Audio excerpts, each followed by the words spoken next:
Example number 81 देखो भाई, हमसे कह रहा है the resistance R is equal to होता है V अपॉन I, ये ओम्स लॉ फेमस है। आपसे कह रहा है वोल्टेज के अंदर जो है कुछ इस तरह की है 100 प्लस माइनस 5 वोल्ट और करंट जो है वो 10 प्लस माइनस 0.2 एम्पियर। हमसे कह रहा है find the percentage error in resistance.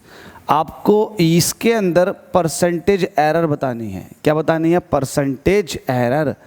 Percentage error बतानी है किसमें? रेजिस्टेंस में। होप सो समझ में आएगा। देखो कैसा आएगा सॉल्यूशन। आपको परसेंटेज एरर बतानी है रेजिस्टेंस के अंदर, तो आपको परसेंटेज एरर वोल्टेज की पता होनी चाहिए और परसेंटेज एरर करंट की पता होनी चाहिए। तो वोल्टेज की रीडिंग दे रही है इस तरह से कि इसका ओरिजिनल वोल्टेज जो है वो 100 है, प्लस माइनस 5 की एरर है, तो इसको परसेंटेज एरर में कैसे लिखेंगे? तो परसेंटेज एरर होता है delta V upon V into 100। तो परसेंटेज एरर कैसे लिखेंगे? डेल्टा V का मतलब ये है कि एरर या फिर चेंज वोल्टेज के अंदर। तो वोल्टेज के अंदर चेंज है 5 का, तो आप लिखोगे ऊपर 5। ओरिजिनल वोल्टेज का काम करेगा 100। जब परसेंटेज का जिक्र कर रहा तो 100 से मल्टीप्लाई, 100 से 100 कट गया, ये आ जाएगा 5%। तो वोल्टेज के अंदर जो परसेंटेज एरर है वो है 5%।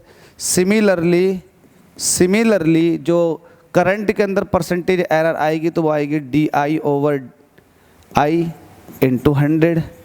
निकालो DI, चेंज इन करंट, मतलब एम्पियर में कितना चेंज आया। एरर 0.2 है तो यहाँ लिख दोगे 0.2।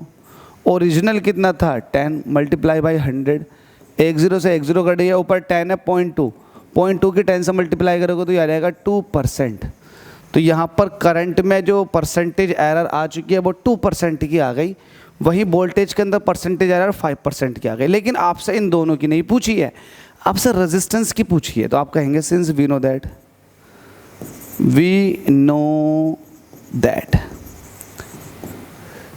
R इज इक्वल टू होता है V अपॉन I। अगर आपको इसको परसेंटेज एरर में लिखना है तो आप कहोगे डेल्टा R अपॉन R। ये हो गया फ्रैक्शनल एरर हो गई। एक तरह से आप ये कह सकते हो कि आप परसेंटेज एरर नहीं है, ये एरर है लेकिन फ्रैक्शनल एरर। तो आप इसको परसेंटेज में कन्वर्ट करने के लिए आप 100 से मल्टीप्लाई कर दोगे। सिमिलरली आप इसको भी देखो, ऊपर V है तो आप कहोगे delta V change in voltage upon original voltage into 100 से मल्टीप्लाई करके परसेंटेज एरर वोल्टेज के अंदर आ चुकी है। प्लस, अब प्लस लगता है, जो करंट वाला वो वाला हिस्सा भी ऐड हो जाता। एक्चुअल में ये ऊपर जाएगा, I की पावर -1 होगा, लेकिन जब इसका है ना डिफरेंशिएशन इंटीग्रेशन करके सॉल्व करते हैं, आपको पता होगा, आपने देखा होगा कि किस तरह से आप फ्रैक्शनल एरर कैलकुलेट करते हो देन परसेंटेज एरर। तो आपने देखा होगा कि ये जो नीचे वाले टर्म्स हैं ये प्लस में आ जाते हैं, delta I over I into 100। कभी इसके ऊपर विस्तार में एक वीडियो बना देंगे, कोई दिक्कत नहीं है। अब आपको delta V upon V into 100 ये आपके पास है क्या? यस है। कितना? 5%। तो ये 5% है, प्लस ये आपके पास 2% है, तो टोटल कितने परसेंट हो गई? 7%। तो यही पूछा गया था कि कितने परसेंटेज की एरर आएगी, तो 7% की एरर आएगी। देखो, जब भी परसेंटेज एरर में या फिर फ्रैक्शनल एरर लिखनी हो तो आप क्या करोगे? लेट अस सपोज कि आपके पास कोई एक एक्सप्रेशन है कि R is equal to AB upon CD का स्क्वायर, कुछ इस तरह से है। तो आप फ्रैक्शनल एरर कन्वर्ट करो इसको पहले फ्रैक्शनल एरर में, तो डेल्टा R अपॉन R कर दोगे, इसे कर दोगे delta A upon A, plus इसे कर दोगे डेल्टा B अपॉन B। अब नीचे वाली भी प्लस में लिखी जाती हैं, कैसे?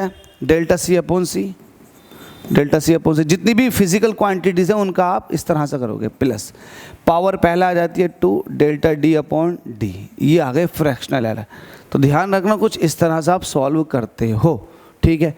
इस तरह से आप, तो आपने देख लिया होगा इस तरह सॉल्व करके। जब भी आपको परसेंटेज में कन्वर्ट करना होगा तो 100 से मल्टीप्लाई, तो वैसे ही कुछ यहाँ पर था। तो एक बेसिक सा क्वेश्चन है, एनसीईआरटी के अंदर दिया हुआ, 1 नंबर से ज़्यादा नहीं आएगा।